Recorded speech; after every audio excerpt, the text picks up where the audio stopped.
The most brutal twist is not that she was trapped, it is that he may have built the trap himself. Isabella thought she was sacrificing everything to save her brother from a debt she never saw coming. Then one note changes everything. Marco's collapse, Bianchi's leverage, even her desperate deal with Moretti may have been engineered from the start. And just when the story turns him into the devil, he does the one thing no one expects. He risks everything to set her free. So now the real question is worse than betrayal. Why does freedom feel harder than staying? In Chicago, the locus of power was not a corporate tower, but Table 12 at Lucia's Ristorante, the designated territory of Alessandro Moretti. His presence established a dominance hierarchy that superseded civic authority, a fact internalized by the staff as a conditioned fear response. Gaze aversion, precise movements, and avoidance of direct eye contact.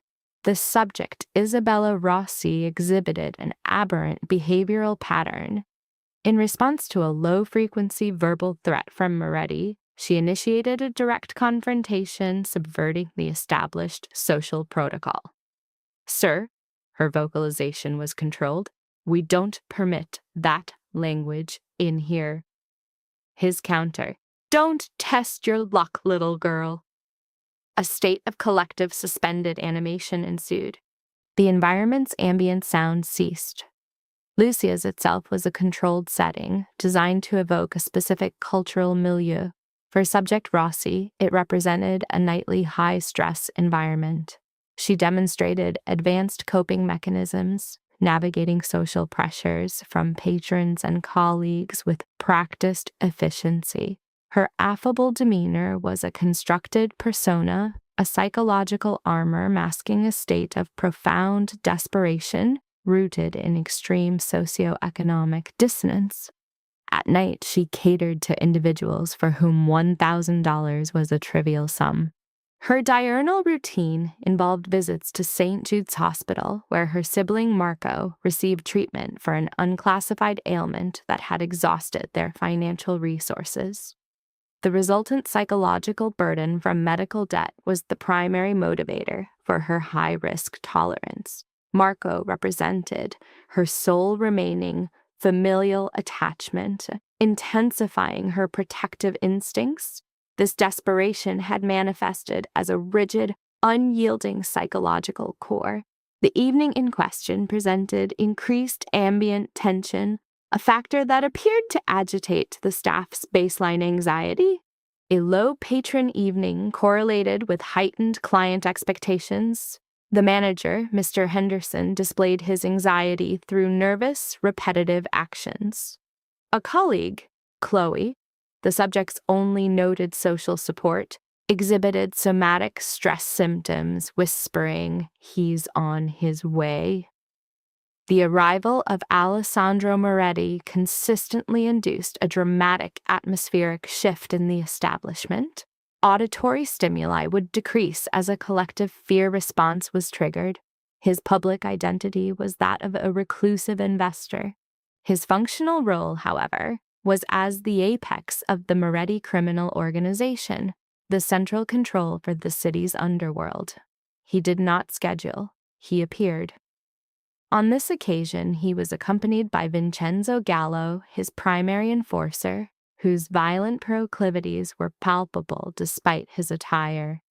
A third, unidentified male exhibited symptoms of acute terror, indicating his subordinate and likely terminal position in the hierarchy.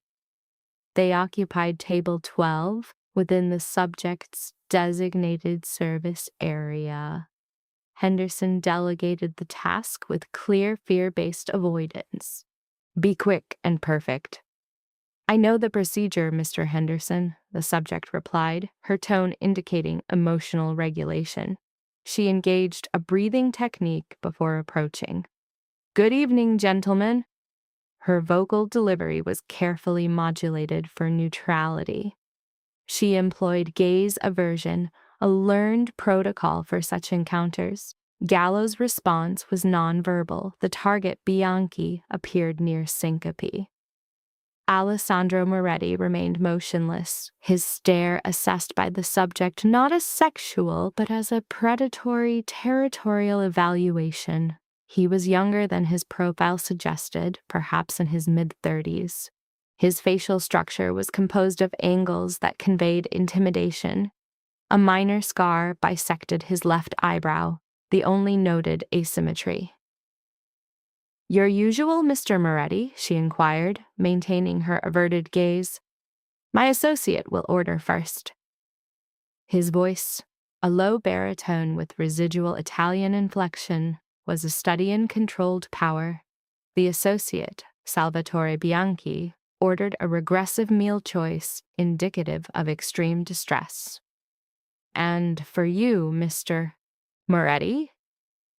"The bistecca, rare, and a bottle of the 2008 Solaya, and bring him," gesturing to Bianchi, "a top-shelf whiskey. The man looks like he needs one."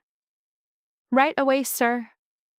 The subject disengaged, noting a high degree of somatic tension.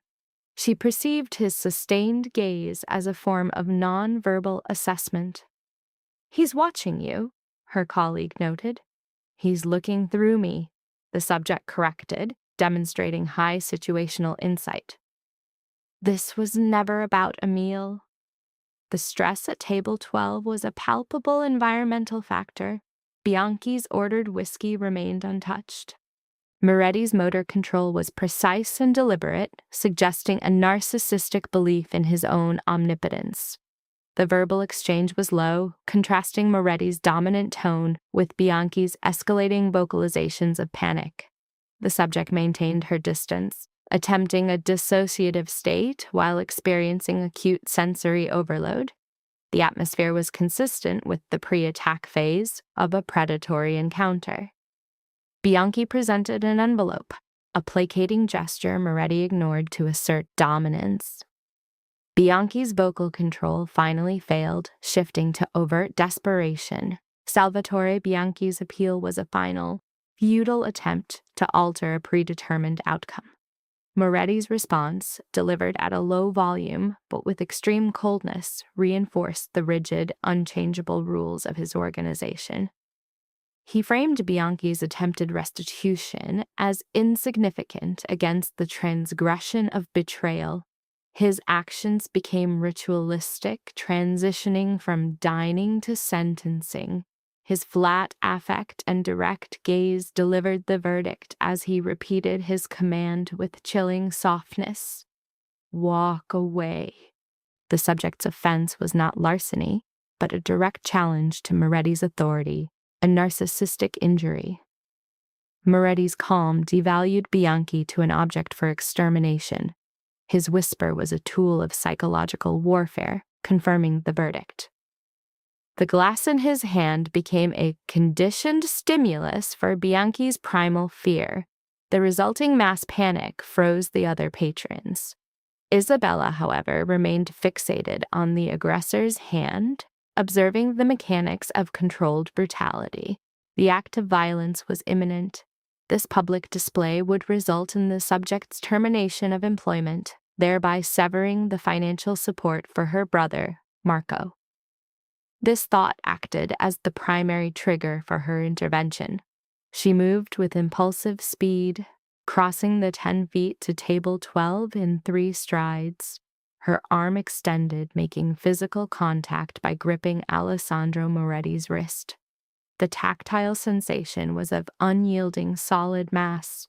His skin temperature was elevated with extreme underlying muscle tension.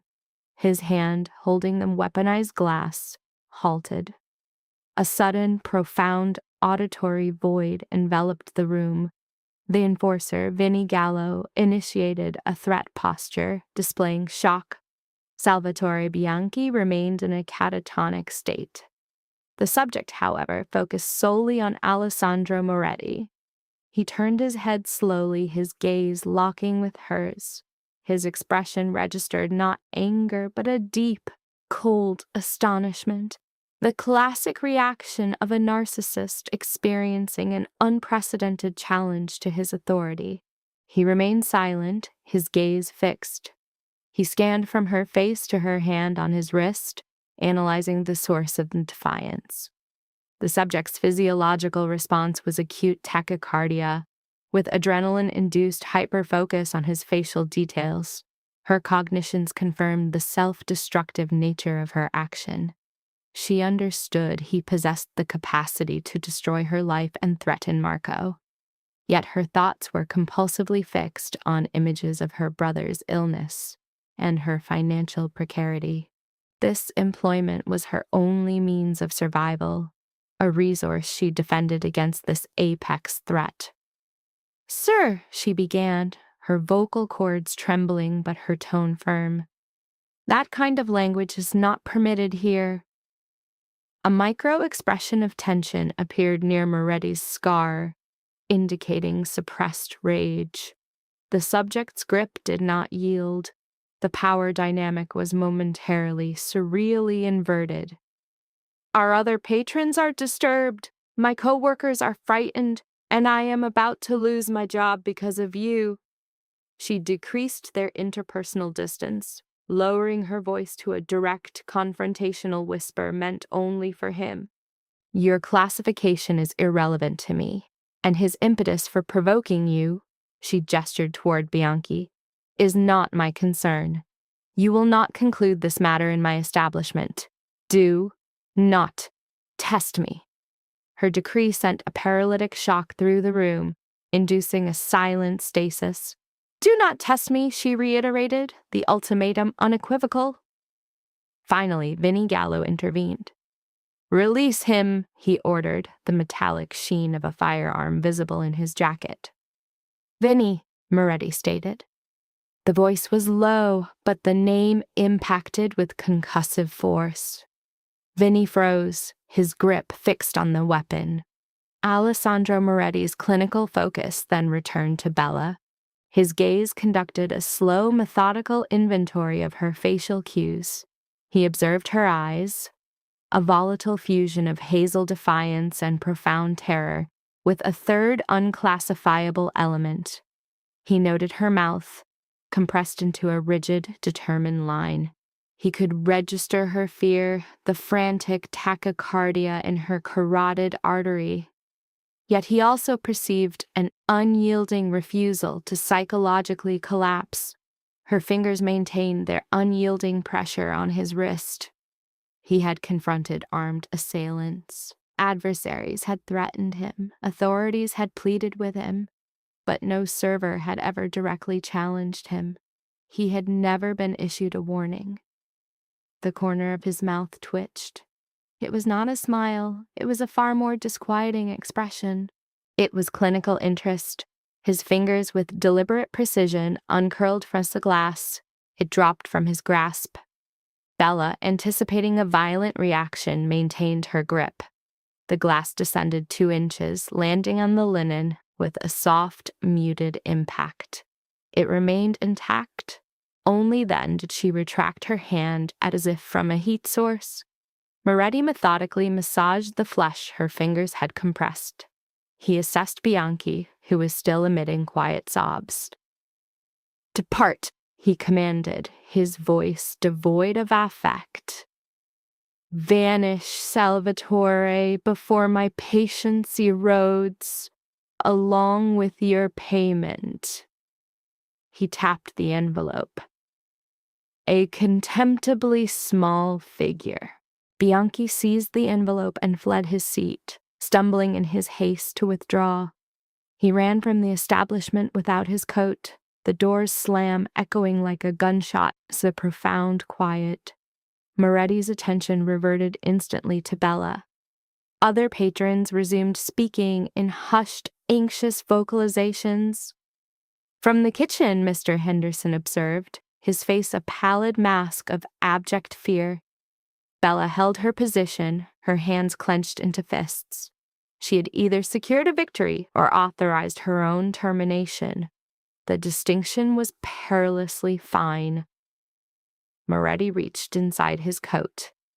A minute, involuntary flinch was her sole observable reaction. He paused, cataloging her reflex. His objective was not a weapon. He produced a substantial black wallet and extracted a sheaf of $100 bills, too numerous to quantify at a glance. He placed them on the table, a sum that rendered his actual bill insignificant. Then he rose. At over 6 feet tall, his shadow eclipsed her. Bella merely elevated her chin, refusing to display fear. He adjusted his cuffs. "The steak was superb, Isabella," he said quietly. A frisson of cold coursed through Bella. He knew her given name. Her tag was visible, but his enunciation of Isabella felt like a clinical diagnosis, or perhaps a prognosis. He and Vinny proceeded toward the exit. Vinny cast a look back, his expression one of pure animosity, a nonverbal signal of future retribution. Moretti did not look back. He departed, and the small bell above the door chimed, a sound incongruously cheerful in the tense atmosphere. As the door clicked shut, Bella's composure fractured. She braced herself against a booth, her body racked with tremors as the adrenaline dissipated, leaving a somatic state of cold and nausea. "Bella, my God," Chloe whispered, approaching her. "Are you aware of what you've done? That was Alessandro Moretti." "I am aware of his identity," Bella replied, her gaze fixed on the currency. "It was more than a month's rent. It would finance Marco's subsequent treatment." "You are terminated," Mr. Henderson shouted, emerging from the kitchen. "You do not address a patron in that manner, especially not him. Rossi, your employment is over." Bella faced him, her fear supplanted by a sharp, cold anger. "You were hiding in the kitchen, Mr. Henderson. He was preparing to assault a man. He was going to damage your property. I protected your asset, and he settled his account." She indicated the cash. Henderson's gaze shifted between the money, Bella, and the door. He was caught between two distinct vectors of fear. "Just clear the table," he stammered, his authority nullified. "And do not repeat that behavior." He retreated. Bella began clearing the tableware, her hands trembling to the point that the dishes rattled. She had confronted the apex predator. She had provoked the anomaly. And as she collected the money, a chilling conclusion formed. The subject was not angered. He was intrigued. That was a vastly more terrifying prognosis. The following days constituted a state of chronic high-level anxiety. Bella reacted to every sudden sound, to every vehicle that stopped nearby. She arrived at work anticipating termination, but Mr. Henderson actively avoided making eye contact.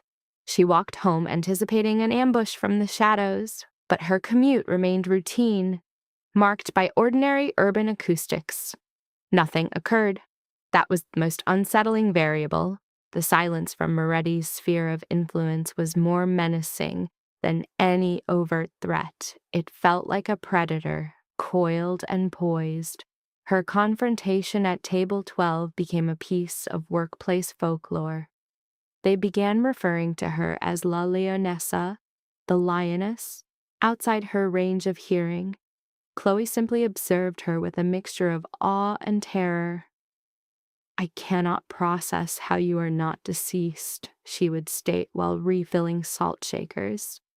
"Neither can I," Bella would answer, her voice constricted. She retained all the money from Table 12. The total amounted to just over $2,000. She allocated it to Marco's next round of experimental therapies at St. Jude's. Any cognitive dissonance about the money's origin was nullified by the relief of seeing the invoice stamped paid. When she saw him, she manufactured a facsimile of a smile. "How was work, Bells?" he would ask, his voice attenuated, but his smile bright in his gaunt face.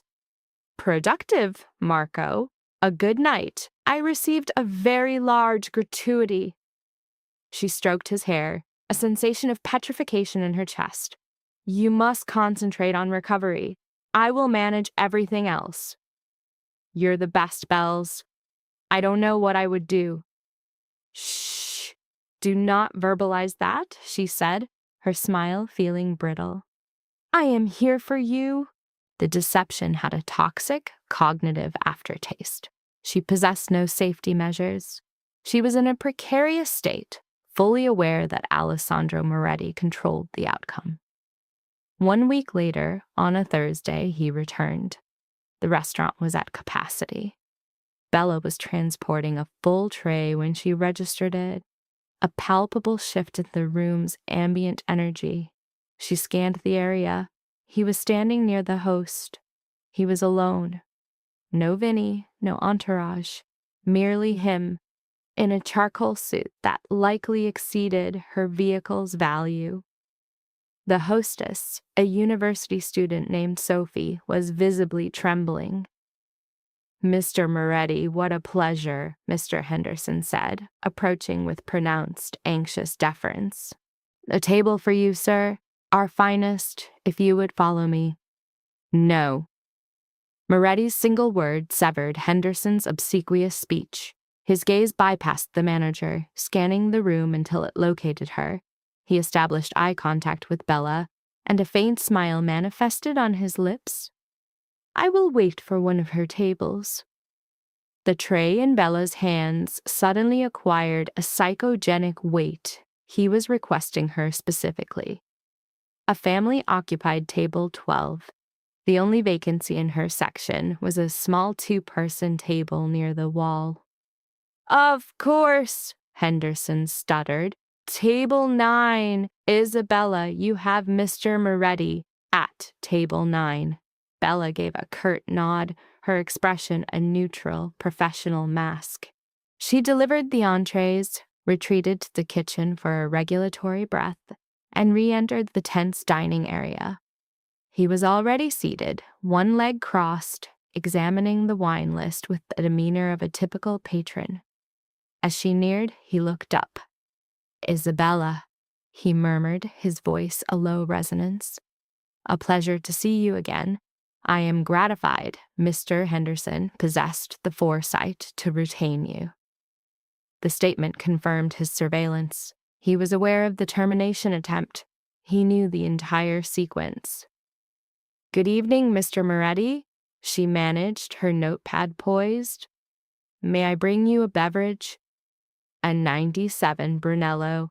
And what is your dinner recommendation?" He was manipulating her. This was his controlled experiment. She could have indicated the most expensive item, but she understood that was not the true test. Her voice, a steady cadence detailing an 8-hour ossobuco, was a thin veneer of normalcy over a chasm of undeclared psychological warfare. For the next 2 hours, a quiet contest of wills transpired. He adopted the persona of an ideal patron, his composed politeness a refined tool of mental duress. The leather-bound book was a prop. His actual focus remained fixed on her. Each of her movements was meticulously catalogued by an acquisitive gaze, not of attraction, but of ownership. The same predatory analysis previously directed at Salvatore Bianchi. It was the appraisal of a collector identifying his next acquisition. His analysis of her was clinical, an attempt to deconstruct her psychological architecture.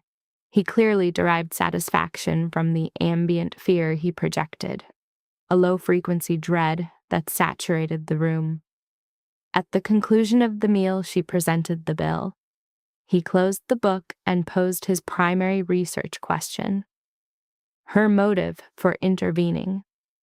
Bella feigned a lack of recall, he clarified, referencing her defiance at table 12, an action he termed a miscalculated risk against a subject like Bianchi. She offered a defense rooted in protocol, but her eyes broadcast a different signal. Terror, now infused with defiance. "I did it for my own reasons, Mr. Moretti. Your disruption endangered my income, my compensation, and potentially my position. This job is my means of survival." "Vital," he reiterated, his finger tapping the case. "For your sibling, Marco, the one at St. Jude's." In that moment, Isabella's world entered a state of suspension. The notepad dropped from her hand, its sound echoing in profound silence. She made no move to retrieve it. "How could you know that?" she inquired, her voice a mere whisper of a new, acute horror. "It is my function to be informed, Isabella," he stated calmly. His rare autoimmune condition, the treatments costing $24,000 each. Your two jobs, this one and data entry, solely to cover the cost. And I am also cognizant that your efforts are insufficient. He possessed her most guarded vulnerability. This was no longer a simple confrontation, it was a clinical dissection of her existence. He had systematically flayed her open, exposing her very psyche to his examination. "What is your objective?" she asked, her voice faltering. "My objective is to understand," he replied, leaning closer.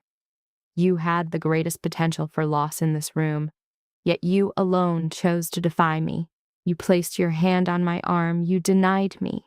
It has been a significant interval since I was refused anything without immediate consequence. You are either a subject of incredible courage or incredible irrationality." "I am merely desperate," she conceded, the admission escaping her. "In desperation cultivates irrational behavior." "Precisely," he concurred, his expression shifting to a sympathy more unsettling than his rage. "It invariably does." He rose, leaving an offensively large sum of cash on the table. Standing near her, his proximity was a physical trespass, his opulent scent of sandalwood and bergamot dominating the atmosphere. "This world offers no clemency, Isabella," he murmured, an intimacy shared between them. "It has no regard for lone lionesses. The hyenas will always close in." And then he was gone. Isabella remained motionless for what seemed an eternity, her heart beating a frantic rhythm in her chest. He had not delivered a threat. He had executed a complete demolition of her spirit. He had demonstrated, with surgical exactitude, his power to penetrate every domain of her life, from her employment to her brother's hospital room. The psychological offensive had begun. His goal was not her ruin, but her methodical deconstruction. He returned 2 nights later, and the night following, always unescorted, always at one of her tables. He would sample various dishes, drink costly wine, and peruse a book. And he would observe. They exchanged no further personal dialogue. He simply watched. Her colleagues began to avoid her station as though it were contaminated. Other guests maintained a wide distance from his table. Isabella felt like an exhibit, displayed for the singular analysis of one man. Her gratuities from other patrons began to decline. Proximity to her was now perceived as a risk, as if she were a carrier of contagion. Moretti predictably compensated for it, his payments more than covering her deficit. But this was an exercise in control, not finance. He was systematically isolating her, contracting her universe until he was its sole occupant. The delicate structure of Isabella's life started to fracture 2 weeks after her initial meeting with Alessandro Moretti. The illness she had described to all, the one she had even started to accept herself, was unmasked as a devastating fiction. She drove to St. Jude's. It was a clear Wednesday morning when she arrived with coffee, prepared for Marco's treatment. Instead, she was intercepted in the foyer by Dr. Lena Hansen, a physician whose empathy was matched by her directness. "Isabella, may we speak in my office?" The doctor's expression was grave. A cold apprehension seized Isabella. "Is he all right?" "Physically, Marco is stable. He has been discharged." "Discharged? That's impossible. He has an appointment today." "No, Isabella, he does not," the doctor amended, guiding her into a sterile, confined office. "He has been missing his treatments for weeks. He registers for the sessions and then he departs. He has not received an infusion in nearly a month. Isabella felt the floor beneath her recede. What? No, I submitted the payments. Where is he? That is the secondary issue. Dr. Hansen paused, then slid a folded document across her desk, a receipt from a check cashing establishment. A staff member discovered this. Isabella, Marco has no autoimmune disease. We conducted a new panel of tests last month. He presents with anemia and is malnourished, but the symptoms he has been feigning are consistent with withdrawal. We surmise he has a severe gambling compulsion. The information failed to process. Gambling, not Marco. He's unwell. He is unwell, Dr. Hansen affirmed softly, but the affliction is addiction. He fabricated the symptoms to extract funds from you. The narrative about experimental therapies was a total deception. He has been methodically taking your money and squandering it on wagers. Isabella's gaze was fixed on the paper. All color drained from her face, leaving a deep, frozen void. The thousands of dollars, the ceaseless double shifts, the perpetual spirit-crushing burden, all of it rested upon a sophisticated lie. She departed the hospital in a stupor, walking aimlessly. She found herself at their dilapidated apartment. He was present. The space was in complete disarray. Marco was on the sofa, trembling, his eyes dilated with fear. Bella, I can explain. You deceived me, she said, her voice a flat tone, as the numbness hardened into a cold fury. This entire time, the hospital, the procedures, it was all unreal. I got in over my head, Bells. He wept, tears marking his face. It was minor at first, then I lost. I tried to recover it, but only fell deeper. I took the funds, yes, I just had to break even. I intended to repay you every single cent. Repay it with what, Marco? She yelled, the sound torn raw from her soul. I have been destroying myself with work. I confronted him for you. I know, but Bella, they will injure me. Who? Who will injure you? The man I'm indebted to. He's not a bank. The debt is $50,000, Bella. He gave me a deadline of tonight. If I fail to pay, he will break my legs, or worse. $50,000? The figure was so vast it seemed absurd. It was a judgment delivered from the shadows. Who is this person, Marco? The name he uttered, Bianchi, settled into place like a final piece, exposing the cruel architecture of the snare. This was not merely a debt. It was a violation of a rival's territory. Moretti's earlier statement, "The hyenas come," now replayed not as a warning, but as a prophecy he had engineered. He had assessed Marco's pathology, knew his debtor, and simply awaited the inevitable collapse. In that instant of cold comprehension, Isabella commanded, "Remain here," her voice a calm mask over a volatile core. She did not flee the crisis. She ran directly toward it. Destitute and ensnared, she went to the one individual who could navigate this labyrinth, the architect of her own downfall. Without an address, she ran the 2 miles to Lucia's, the single fixed point in his sphere of influence. She reached the restaurant's entrance looking like an apparition of desperation long before her scheduled shift. "Where is he?" she demanded of Mr. Henderson. "Alessandro Moretti." His denial was weak. When Chloe attempted to intervene, Isabella's composure disintegrated. "He knew," she said, her voice a flood of tears and rage. "He orchestrated this entire scenario. I must locate him." She was running to her own tormentor, pleading for deliverance. She erupted onto the street, a frantic vessel with no port. On the sidewalk, the city's pressure constricted, forcing the air from her lungs. At that moment, a long black Maserati Quattroporte executed a perfect stop before her. The rear window descended, revealing Alessandro Moretti, his expression a placid mask. "Enter the vehicle, Isabella," he said, the command as gentle as a proposal. She complied without reflection, pulling the door open and sinking into the supple leather. The car, scented with sandalwood and authority, pulled away. "You were aware," she accused, her voice a low tremor of fury. "You were aware of all of it about Marco, his compulsion, the amounts he owed Bianchi, and you observed it all, night after night, anticipating this exact implosion." "I did," he conceded, his eyes fixed on the blur of headlights outside.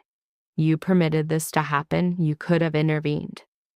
"Intervened?" He turned then, his eyes like a cold fire. "Bianchi is a competitor. Your brother's folly was his own burden to carry, not mine, until he implicated you. And now I am implicated? They will ruin him, and it will be your responsibility." "He is responsible," Moretti retorted, his voice sharp as a scalpel, "for his decisions, his deceptions." He paused. "But you are not a decision, and you do not deceive." The car entered a private secured gate that led to a vast mansion on the waterfront. "What do you require of me?" she whispered, her resistance collapsing into a cold, deep dread. He studied her for a long, silent moment. $50,000. That is the amount of his debt. I can make it vanish." He snapped his fingers. "Instantly. I contact Bianchi. I assume your brother's liability, and I ensure his continued well-being." "And the cost?" she asked, already certain it would be everything she had. The car stopped. He turned his entire body to face her. "I am a collector, Isabella. I acquire rare items, art, automobiles, and, at times, individuals. And I find you to be singularly rare. You possess a defiant nature, you exhibit loyalty toward the undeserving, and you do not fear me, not at your core. I am terrified of you." "No," he countered with a hint of a smile. "You are terrified of my world, of your own inability to shield him. The fear is not of me. I covet that attribute. I covet that fire, that unyielding devotion. What is required of me?" "You will come to be employed by me," he stated, his tone absolute. "Your new role is my personal aide. You will reside at this estate. You will oversee my public engagements, my financial interests. You will remain perpetually at my side. You will function within my ecosystem. In return, the liability your brother represents is expunged. He will be institutionalized at the nation's premier rehabilitation facility. He will be contained, and you will be my asset." The statement was not a proposal. It was a clinical diagnosis of her new reality. "A gilded cage," the subject Isabella vocalized, her focus on the opulent fortress. "All cages are fundamentally the same," he conceded, "but this one provides a view of the external world. And you will be secure. The predators are removed. Only the apex predator remains." She processed an image of Marco's anxiety-induced tremors. She recalled Bianchi's enforcers. The psychological weight became acute. Alessandro Moretti had simply observed her life until the point of total fracture. Now he presented himself as the sole agent capable of reassembling the fragments, albeit into a configuration of his own design. "Do we have a consensus, Isabella Rossi?" he probed. Her gaze remained on this lethal, calculating individual. Her strategic options were exhausted. He had been engaged in an entirely different psychological game. "Yes," she articulated, her voice constricted. "We have an agreement." The subject's transition from her prior existence to the new one was rapid and severe. Alessandro Moretti operated with a strategist's precision. Within 1 hour of her verbal consent, 2 directives were initiated. Vinnie Gallo was dispatched to resolve Marco's account with Salvatore Bianchi. A settlement enacted with implied threat, not currency. Concurrently, 2 of Moretti's discreet, uniformed associates arrived to take custody of Marco. The subject was allotted 5 minutes for a final interaction. "Bella, what is their destination?" Marco inquired with notable panic, his pupils dilated in fear. "You are being transferred to a clinic in Vermont," Bella stated, her tone detached and numb. "You are going to undergo treatment, Marco. This is your only viable option." "But the debt?" "It has been addressed," she responded. "How? What action did you take?" he pressed, his grip tightening on her arm. "Did you involve Moretti?" "Bella, this is not a path you can take." "It was a necessity," she said, disengaging her arm. "You provided no alternative. Proceed now. Rehabilitate yourself. That is the only compensation I demand." She observed as they removed him from the vicinity. No lacrimation occurred. Only a profound, hollow, somatic sensation consumed her. She had secured his safety by commodifying herself. With the single packed bag, her former residence already felt alien. The black Maserati was positioned outside. It transported her back to the Moretti compound. The property was not a home. It was a testament to dominance. A structure of modern Gothic design composed of dark glass and stone, it overlooked the turbulent waters of Lake Michigan. Its interior was a gallery of cold refinement. Black marble, vast sterile chambers, and invaluable art displayed under a perpetually gray sky. The effect was impressive, antiseptic, and devoid of emotional warmth. She was escorted to a suite in a restricted wing, far more luxurious than her past environment, with a wardrobe pre-filled with new attire. It was a prison constructed of silk and stone.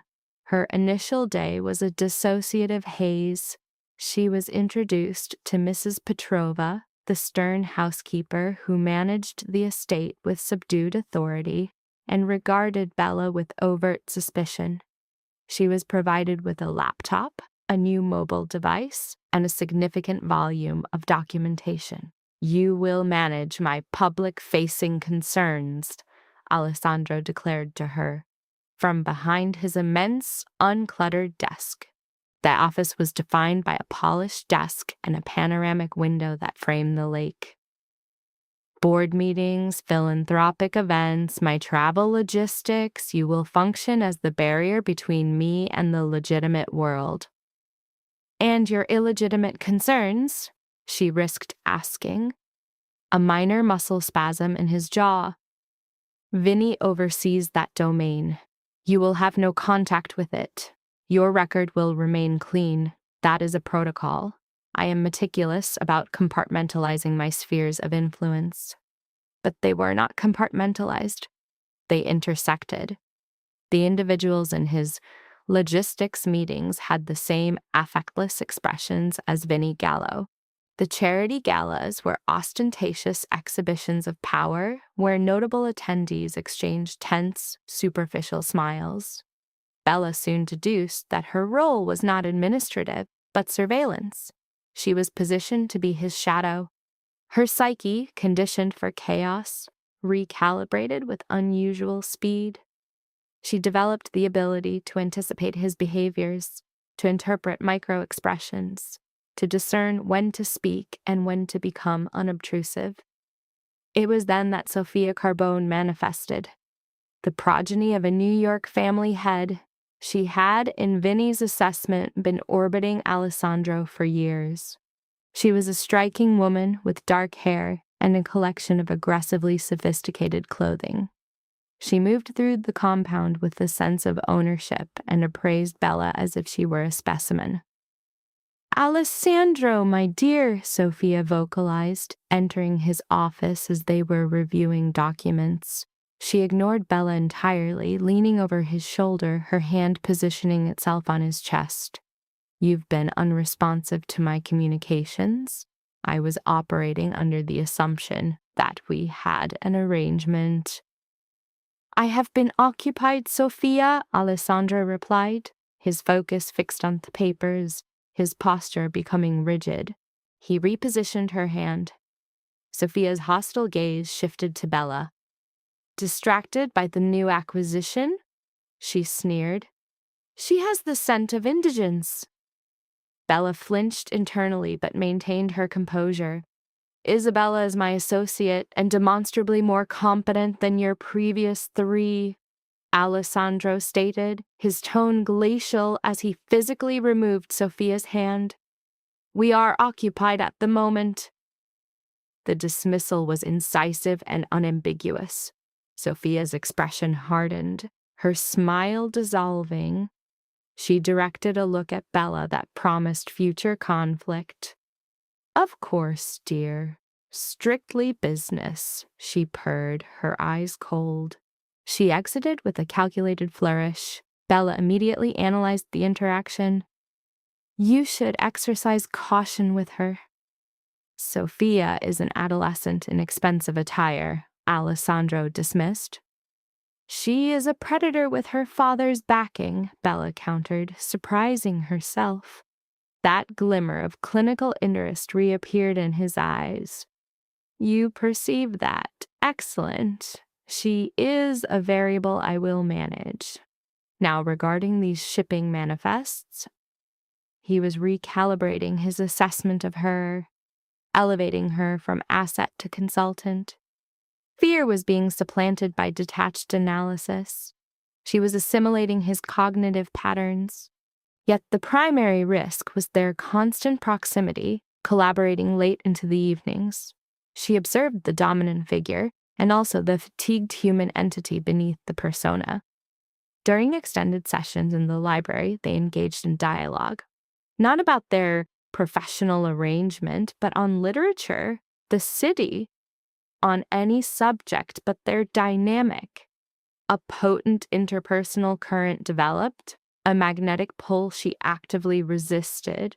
He was her captor, the architect of her entrapment, but also the individual who validated her intellect and, in his own aberrant manner, afforded her protection. He had never behaved inappropriately, never used coarse language.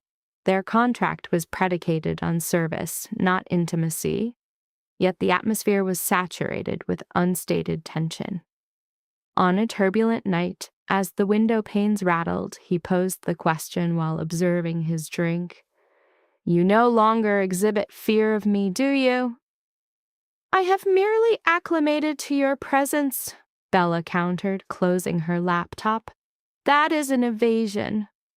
"What of the loathing, Isabella, for the terms I coerced you into accepting?" She finally made direct eye contact with the man who had methodically and dispassionately deconstructed her entire existence. "I loathe the conditions," she said, gesturing to the luxurious prison he had engineered. "I loathe that you manipulated my brother's pathology to access me." He pressed for the core data, his gaze unwavering. "But do you loathe me?" Isabella paused. "I lack sufficient data, Alessandro. My life is an exercise in survival. I know you are a monster. I have observed Vinny's case files." "I have never projected a persona of benevolence," he conceded. "However," she continued, her voice modulating, "you intervened for Marco. He is in treatment. He is secure. A monster facilitated that outcome. How can my animosity be absolute? It is not a simple binary." He turned to watch the storm break over the lake, an externalization of their internal conflict. "Simplicity is a luxury not afforded in my reality, Isabella. Only gradients of darkness. You are beginning to perceive them. He advised her to rest. As she neared the exit, his voice intercepted her. "Isabella," he said, "you are the sole occupant of this house who provides me with unfiltered data, the only one with that specific courage. Do not lose that trait." For a single moment, she studied this dangerous, isolated man framed by the violent storm. She departed silently, and as the door closed, a disquieting cognition emerged. Her prison was starting to feel like the most secure location in her known world. Bella's adaptation to her gilded captivity is marked by a disturbing proficiency. The cadence of Alessandro's existence dictates her own, but the weekly communications with Marco are a tether to reality, the single variable making her opulent confinement tolerable. One such conversation, however, introduces a toxic element. Marco recalls the usurer materializing suddenly, his statement echoing, "It was as if he anticipated my breaking point." The idea metastasizes. When Alessandro departs for a 2-day excursion, a tactical opportunity presents itself. The quiescent estate becomes an investigative field. She must access the truth, secured within his biometrically sealed study, the one area she is forbidden to breach. Since the night of the storm, she had impulsively retained the whiskey glass. What was a symbol of their distorted rapport now becomes her instrument. With clinical precision, she lifts his latent fingerprint and applies it to the scanner. A faint click signifies the mechanism's release. Within lie his most classified materials. Having observed him, she knows the key is concealed in the false base of a cigar humidor. She locates the file on his adversary, Bianchi, and within it, another identified by her own family name, Rossi. Its contents induce hypoxia, surveillance photographs, her own illicitly obtained employment history, and the 2 documents that constitute the conspiracy's framework. First, a wire transfer to Vinnie Gallo to place her brother under surveillance. The second artifact, a memorandum from Vinnie to Alessandro predating her plea for intervention. The text confirms the subject's conditioning was successful and that Bianchi's agent had initiated contact. The brother was compromised, ensnared in debt.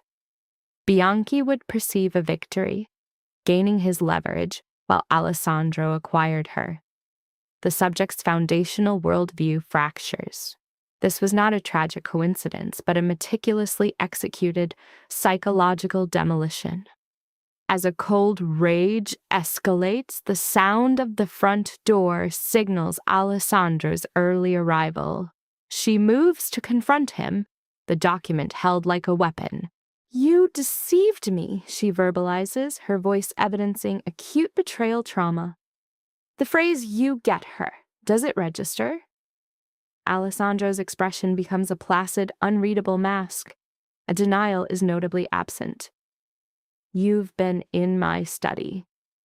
You constructed this prison before I recognized my own entrapment," she counters, rage-induced tears marking her face. "You allowed my brother's ruin to possess me." He pivots, attempting to reframe the scenario. "That was Vinnie's methodology. I required an ingress to protect you. He used brute force." "And you permitted it?" she replies, her voice constricted.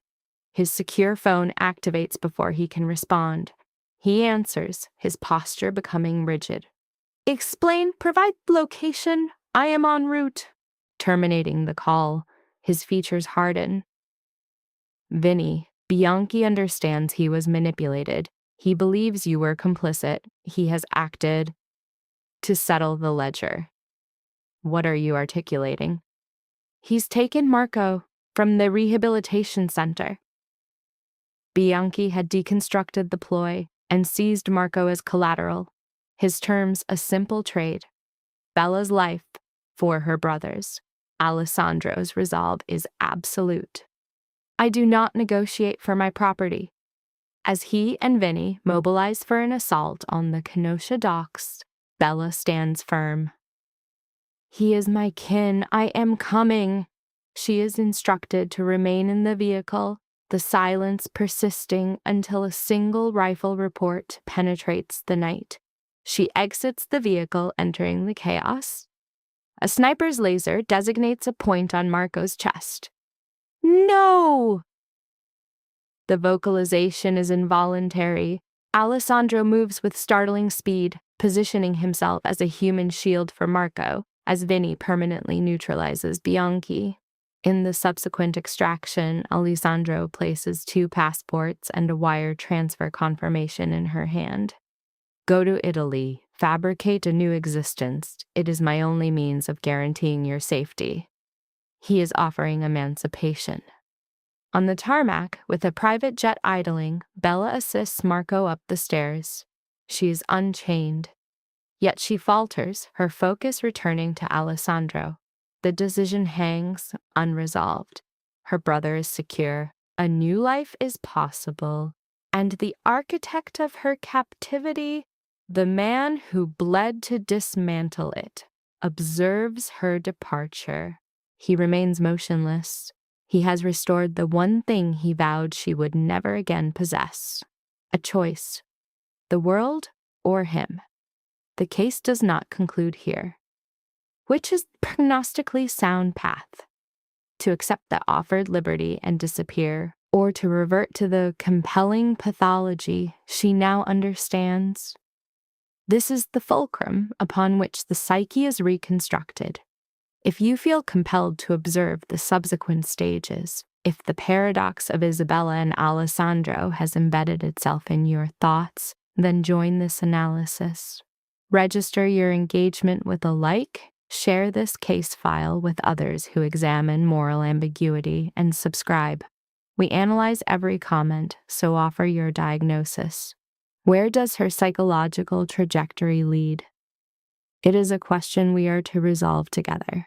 The most brutal irony in Isabella Rossi's story is not that she was betrayed. Betrayal is common. It is ugly, but it is familiar. No, the cruelest part is that every major emotional truth arrives one step too late. She learns her brother is lying after she has already destroyed herself trying to save him. She learns Alessandro Moretti is not merely watching her, but shaping the field around her after she has already accepted his help. She learns the cage was designed long before she entered it, only after she's begun to feel safer inside it than outside. That timing is what makes the story devastating. At first glance, the narrative looks simple enough for a standard moral breakdown. Dangerous mafia boss, brave waitress, desperate family situation, offer she cannot refuse, done. But that would be a lazy reading, and the story is not lazy. It is structured around emotional contradiction. Every time it seems ready to declare a hero and a villain in clean terms, it deliberately muddies the water. Not to excuse wrongdoing, but to expose how fragile moral clarity becomes when survival enters the equation. Isabella's first defining quality is not courage. It is burden. Courage is only how burden looks when it stands upright in public. She is working herself into the ground because she believes someone else's life depends on her endurance. That detail matters because it transforms every later choice. She is not tempted by Moretti because she is weak, she is cornered because she is responsible. Responsibility is a beautiful trait until it becomes weaponized. The moment another person learns to tug on it, duty turns into a leash. And Moretti, that man is terrifying precisely because he is not a cartoon. If he had just threatened her, slapped money on the table, and acted like a monster 24 hours a day, the emotional equation would stay clean. People love clean equations. They make judgment easy, but Moretti ruins the equation. He traps her, yet he protects her. He manipulates, yet he listens. He operates like a man who believes possession is the purest form of devotion. That is not romantic. It is just sophisticated damage. Here is where the script gets vicious. The story does not merely ask whether Moretti is evil. It asks a much more uncomfortable question. What happens when the person who harms someone is also the person who understands her best? That is where people start making excuses, both in fiction and in life. They say he cares, they say he saves, they say he sacrifices in the end. And all of that may be true, but the deconstruction has to stay sharp. Caring after manipulation is not innocence. Rescue after orchestration is not redemption. A man does not become harmless just because he bleeds for the woman he cornered. That is the lesson a lot of people refuse to learn because it ruins their favorite fantasy. Gratitude is not evidence of justice. Feeling safe with someone does not erase what that someone built to make himself necessary. Emotional complexity does not cancel moral origin. And yet, and this is why the story works, Isabella cannot respond with theoretical purity. She is living inside consequences, not principles. The debt is real. Marco's danger is real. The threat is immediate. When Moretti steps in, he is not offering a philosophy seminar. He is offering results. That is exactly how real control becomes seductive. It does not persuade through speeches. It persuades persuades through effectiveness, the lawful world fails, the monster succeeds, so the heart begins committing a terrible kind of arithmetic. Whatever keeps loved ones alive starts feeling defensible. That is where the narrative becomes less about mafia drama and more about human vulnerability. People imagine they would never stay close to someone dangerous, but that confidence usually comes from a safe distance. It comes from full sleep, full stomachs, stable rent, and no one they love standing at the edge of disaster. Isabella does not choose from freedom, she chooses from collapse. Once that is understood, the story becomes tragic in a deeper way. It is not about why she does not run sooner. It is about how few morally clean exits the world leaves for women like her. Then comes the twist that absolutely wrecks whatever emotional stability remained. Moretti is capable of letting her go, not because he becomes innocent, but because for one moment his attachment grows larger than his instinct to own. That does not erase his manipulation, it makes it worse. Because now the audience and Isabella have to deal with the unbearable truth that even dangerous people can love in ways that feel real. Distorted, selfish, contaminated love, yes, but real enough to confuse the soul. That confusion is the knife. If he were only cruel, she could leave with hate. If he were only kind, she could stay with trust. But he is both wound and bandage, prison and shelter, monster and guardian. That combination is what breaks people. Not because they are stupid, but because the human heart is not built to sort contradiction neatly under pressure. It clings to warmth even when it remembers the fire. So what is the life lesson? It is not a cheap line about avoiding red flags, it is much heavier than that. The lesson is that people must never allow tenderness to erase chronology. They must remember the order of events, who created the instability, who benefited from the collapse, who became necessary because the alternatives disappeared, who offered comfort after first narrowing the world. These questions matter because memory is the only defense against beautifully packaged domination. Isabella's story hurts because she is not destroyed by one event. She is slowly repositioned until survival itself starts to resemble consent. That is one of the darkest things power can do. It can make a person feel grateful for the conditions she never should have had to endure. And still she remains human. That is the final strike of the story. She does not become a symbol. She becomes a woman torn between moral truth and emotional truth, and those are not always the same. Moral truth says he trapped her. Emotional truth says he also saved what mattered most. Living between those truths is its own punishment.